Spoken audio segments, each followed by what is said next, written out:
വന്ദേ മാതരം പൂർണ്ണമായി മദ്രസകൾക്കുള്ളിൽ പാടിയാൽ ആകാശം ഇടിഞ്ഞു വീഴുമോ എന്ന് കൽക്കട്ട ഹൈക്കോടതിയോട് ബഹുമാന പുരസ്സരം പറയേണ്ടത് വന്ദേ മാതരം പൂർണ്ണമായി പാടിയില്ലെങ്കിൽ ആകാശം ഇടിഞ്ഞു വീഴുമോ യുവർ ഓണർ എന്നാണ്. നമ്മുടെ നാട്ടിൽ തീവ്ര വലതുപക്ഷത്തിന് ചിലപ്പോഴെങ്കിലും നമ്മുടെ കോടതികൾ ചൂട്ടുപിടിക്കാറുണ്ട്. പലപ്പോഴും അവരവരുടേതായ സ്ഥാനങ്ങൾക്കും രാഷ്ട്രീയക്കാരെ പ്രീണിപ്പിക്കാനും ഭരണത്തിലിരിക്കുന്നവരെ ആനന്ദിപ്പിക്കാനും വേണ്ടിയൊക്കെയാണ് ചെയ്യുന്നത്. ഇങ്ങനെ ചീഫ് ജസ്റ്റിസ് ദീപക് മിശ്ര പറഞ്ഞപ്പോൾ, ശബരിമല കേസിൽ പറഞ്ഞപ്പോൾ അതിനെതിരെ ശക്തമായി പ്രതികരിച്ച വ്യക്തിയാണ് ഞാൻ. അന്ന് ചീഫ് ജസ്റ്റിസ് പറഞ്ഞ നിലപാട് തെറ്റാണ് എന്ന് കാലം തെളിയിക്കുകയും ചെയ്തതാണ്. ഇതിൻ്റെ പ്രശ്നം കോടതികൾക്ക് തെറ്റുമ്പോൾ നമ്മൾക്കത് ചൂണ്ടിക്കാണിക്കാൻ കഴിയണം. കോടതികളാണ് ഇന്ത്യയിൽ ഏറ്റവും ക്രെഡിബിലിറ്റി ഉള്ള ഇൻസ്റ്റിറ്റ്യൂഷൻ എന്ന കാര്യത്തിൽ ആർക്കും സംശയമില്ല. എന്നാൽ കോടതികൾക്ക് തെറ്റിയാൽ അത് ചൂണ്ടിക്കാണിക്കാൻ നമുക്ക് കഴിയണം. കോടതികൾക്ക് തെറ്റിയെന്ന് നമുക്ക് എങ്ങനെ മനസ്സിലാക്കാം? ഇന്ത്യയുടെ രാഷ്ട്രപിതാവായ മഹാത്മാഗാന്ധിയും യഥാർത്ഥത്തിൽ സ്വാതന്ത്ര്യ സമരത്തിന് വേണ്ടി പോരാടിയ നമ്മുടെ ഫോർഫാദേഴ്സായ ഇവരെടുത്ത നിലപാടുകൾക്ക് മുകളിൽ ഒരു കൽക്കട്ട ഹൈക്കോടതി നിലപാടെടുക്കേണ്ട കാര്യമില്ല. കൽക്കട്ട ഹൈക്കോടതി എന്നല്ല, ആരും നിലപാടെടുക്കേണ്ട കാര്യമില്ല. നമ്മുടെ നാട്ടിൽ വന്ദേ മാതരം എന്ന് പറയുന്ന മനോഹരമായ ദേശഭക്തി ഗാനം ഒരു വടിയായി ന്യൂനപക്ഷ വിഭാഗങ്ങളെ, വിശിഷ്യ മുസ്ലിങ്ങളെ തല്ലാൻ ഉപയോഗിക്കുമ്പോഴാണ് അത് തെറ്റാണെന്ന് തുറന്നു പറയാനുള്ള ചങ്കൂറ്റം നമ്മൾ ഹിന്ദുക്കൾ കാണിക്കേണ്ടത്. യഥാർത്ഥത്തിൽ നമ്മൾ ഹിന്ദുക്കളുടെ നന്മയുടെ, ബഹുസ്വരതയുടെ, മതസൗഹാർദ്ദത്തിൻ്റെ ഏറ്റവും വലിയ ലക്ഷണമാണ് വന്ദേ മാതരം. എന്താണ് വന്ദേ മാതരം പൂർണ്ണമായി പാടിയാൽ പ്രശ്നം? അത് അറിഞ്ഞിടാം, അതിൻ്റെ വലിയ ചരിത്രം അറിയണം. ആ ചരിത്രത്തിലേക്ക് നമുക്ക് പെട്ടെന്നൊന്ന് കണ്ണോടിക്കാം, എന്നിട്ട് അതിൻ്റെ വസ്തുതകൾ നോക്കാം.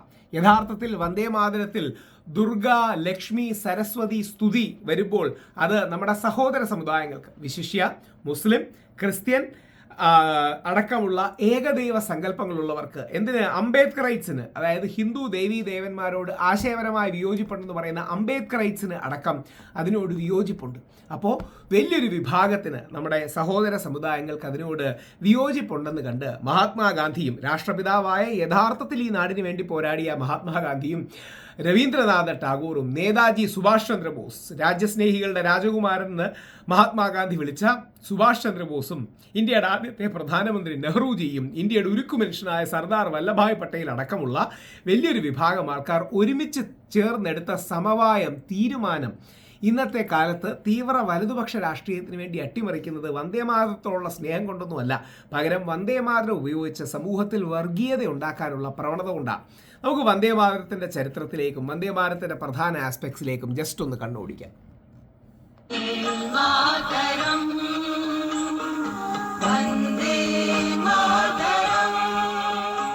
ബ്രിട്ടീഷ് പരമാധികാരത്തിന് മുന്നിൽ കീഴടങ്ങാത്ത ഇന്ത്യൻ ദേശാഭിമാനത്തിന്റെ രൂപകമായി മാറിയ ദേശീയ ഗീതമാണ് വന്ദേ മാതരം.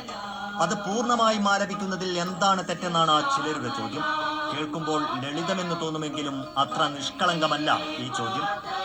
അവർ വാട്സപ്പ് യൂണിവേഴ്സിറ്റികളിൽ ജീവിക്കുന്നതും ഇന്ത്യയുടെ സമ്പൂർണ്ണ, സങ്കീർണ, സർവതല സ്പർശിയായ ചരിത്രം അറിയാത്തവരുമാണ്. 151 വർഷം മുമ്പ് 1875 നവംബർ 7-നാണ് ബങ്കിം ചന്ദ്ര ചാറ്റർജി വന്ദേ മാതരം രചിക്കുന്നത്.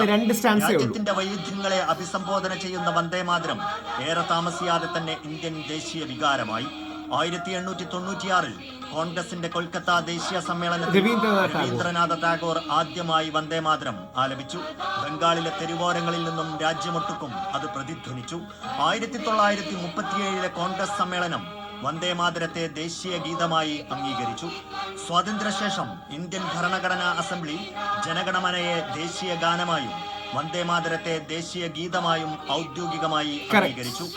എന്നാൽ 1896-ൽ കൊൽക്കത്തയിലെ കോൺഗ്രസ് സമ്മേളനത്തിൽ രവീന്ദ്രനാഥ് ടാഗോർ വന്ദേ മാതരം ആലപിക്കുമ്പോൾ അതിന്റെ ആദ്യ 2 ഭാഗങ്ങൾ മാത്രമായിരുന്നു രചിക്കപ്പെട്ടത്. ശേഷമുള്ള വരികൾ 1882 ബങ്കിം ചന്ദ്ര ചാറ്റർജിയുടെ ആനന്ദമഠം എന്ന നോവലിലൂടെയാണ് പുറത്തുവന്നത്.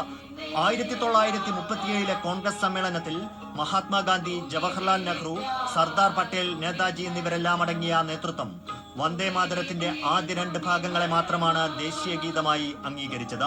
പിന്നീട് കൂട്ടിച്ചേർക്കപ്പെട്ട വരികളിൽ ഇന്ത്യയെ ഭൂമിശാസ്ത്രപരമായ അസ്തിത്വം എന്നതിലുപരി ദൈവിക സങ്കല്പമായി കണക്കാക്കി ആരാധിക്കുന്നതാണ്. മതേതര ഇന്ത്യ എന്ന സങ്കല്പവുമായി ഇത് പൊരുത്തപ്പെടില്ല എന്ന് മനസ്സിലാക്കിയതുകൊണ്ടാണ് ആദ്യ 2 പദ്യഭാഗങ്ങൾ ദേശീയ ഗീതമായി തെരഞ്ഞെടുക്കാൻ മഹാത്മാഗാന്ധിയും നെഹ്റുവും ടാഗോറും അടക്കമുള്ളവർ തീരുമാനിച്ചു. വസ്തുതകൾ മറച്ചുവെച്ചും ആദ്യ 2 ഭാഗങ്ങൾ എല്ലാ മതവിഭാഗത്തിൽപ്പെട്ടവർക്കും പൊതുവായി ആലപിക്കാമെന്ന ആ നിലപാടിനെ എതിർത്തുമാണ് BJP വന്ദേ മാതരം പൂർണ്ണമായും ആലപിക്കണമെന്ന് ആവശ്യപ്പെടുന്നത്. Research desk report. ഇതാണ് അതിൻ്റെ സത്യം. അതായത് വന്ദേമാതരം എന്ന് പറയുന്ന മനോഹരമായ ഗീതം, ഇപ്പോൾ ഏതെങ്കിലും ഒരു ഹിന്ദുവിന് വന്ദേമാതരം ഉപയോഗിച്ച് ദുർഗയും സരസ്വതിയും ലക്ഷ്മിയുമായിട്ട് ഇന്ത്യയെ പൂജിക്കുന്നതിലോ ആദരിക്കുന്നതിലോ യാതൊരു തെറ്റുമില്ല. പക്ഷേ ഒരു സമൂഹത്തിൽ എല്ലാവരും ഉണ്ടാകുമ്പോൾ, അതിൽ ക്രിസ്ത്യാനികളുണ്ടാകും, മുസ്ലിങ്ങളുണ്ടാകും, ജൂതന്മാരുണ്ടാകും, ജൈനന്മാരുണ്ടാകും, പാഴ്സികളുണ്ടാകും, ബൗദ്ധരുണ്ടാകും, അംബേദ്കറൈറ്റ്സ് ഉണ്ടാകും, വ്യത്യസ്ത വിഭാഗങ്ങളുണ്ടാകുമ്പോൾ എല്ലാവർക്കും സ്വീകാര്യമായത് വേണം. ഈ രാജ്യത്തിന് വേണ്ടി യഥാർത്ഥത്തിൽ പോരാടിയ മഹാത്മാഗാന്ധി, ജവഹർലാൽ നെഹ്റു, സർദാർ പട്ടേൽ, നേതാജി സുഭാഷ് ചന്ദ്രബോസ്, രവീന്ദ്രനാഥ് ടാഗോർ അടക്കമുള്ള ആൾക്കാർ ചേർന്നെടുത്ത സമവായമാണ് വന്ദേമാതരത്തിൻ്റെ ആദ്യ 2 പാരഗ്രാഫ്സ് മതിയെന്ന്. അങ്ങനെയാണെങ്കിൽ ആ തീരുമാനമല്ലേ നല്ലത്? എന്തുകൊണ്ടാണ്, ആലോചിച്ച് നോക്കുക, എന്തുകൊണ്ടാണ് മദ്രസയിലടക്കം വന്ദേമാതരം ഫുള്ളായിട്ട് പാടണമെന്ന് പറയുന്നത്? അപ്പോൾ അതിന് ചൂട്ടുപിടിക്കാൻ തീവ്ര വലതുപക്ഷത്തിൻ്റെ ഫേവേഴ്സ് ആഗ്രഹിക്കുന്ന ചില ആൾക്കാരും വരുന്നത്. അതിൻ്റെ കാര്യം മനഃപൂർവ്വം വന്ദേമാതരത്തെ ഒരു വടിയായി ഉപയോഗിക്കുകയാണ്. വന്ദേമാതരം ഞാൻ അടക്കമുള്ള തലമുറയെ ഏറ്റവും കൂടുതൽ പഠിച്ചു തരാൻ അല്ലാ റഖ റഹ്മാൻ എന്ന് പറയുന്ന AR റഹ്മാനാണ്. അപ്പോൾ ആ വന്ദേമാതരത്തിൻ്റെ 2 സ്റ്റാൻസ മതി. നിങ്ങളും അങ്ങനെ തന്നെ തീരുമാനിച്ചാൽ മതി. നമ്മുടെ ഗാന്ധിജി പറഞ്ഞതിനെക്കാട്ടി വലിയ നിലപാടൊന്നും അല്ലല്ലോ ഇന്നത്തെ ഭരണകൂടമോ ഏതെങ്കിലും കോടതിയിലെ ഒരു ജഡ്ജി തെറ്റായി പറയുന്നത്. അപ്പോൾ യഥാർത്ഥത്തിൽ വന്ദേമാതരം നമ്മുടെ ബഹുസ്വരതയുടെയും മതസൗഹാർദ്ദത്തിൻ്റെയും വലിയൊരു ചിഹ്നമാണ്.